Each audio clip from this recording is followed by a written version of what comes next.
In 1932, at the bustling Gare Saint-Lazare train station, Gustave the railway worker sloshed his mop with the vigor of a wilted croissant. His days were a monotonous schedule of trains, tickets, and dodging pigeon droppings. One rainy evening, while cleaning behind the station, Gustave slipped into a strangely shimmering puddle and landed with a splash in what seemed like Gare Saint-Lazare, but different. The clock read 1877. Steam trains puffed like overzealous dragons, and everyone sported comically oversized hats. Gustave, who once mistook a cabbage for a hat, was convinced he'd stumbled into a time travel puddle.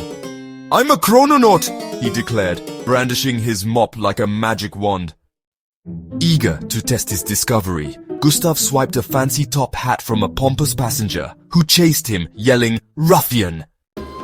Gustave dove back into the puddle, emerging in 1932, hat intact, now housing a baffled pigeon.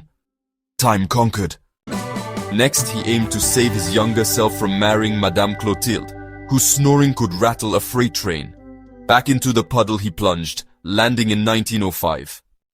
Spotting young Gustave, all gangly and naive, he shouted, "Gustave, avoid the snorer!" Young Gustave, thinking him a lunatic, pelted him with a moldy baguette. The puddle spat Gustave back to 1932 crumbs in his beard. The station master, Monsieur Dupont, caught Gustave mid-dive.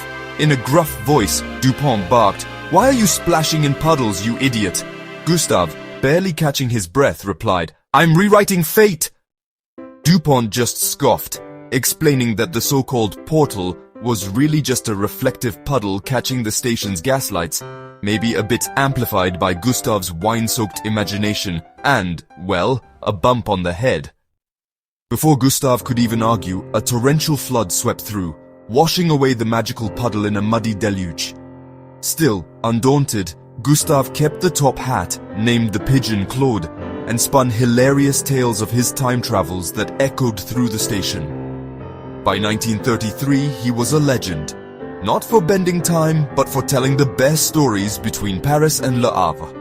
Each night, he saluted the flood-soaked spot, just in case. Thank you for watching. If you enjoyed this video, please comment, like, and subscribe so I can bring you more content like this. Buongiorno and have a great day.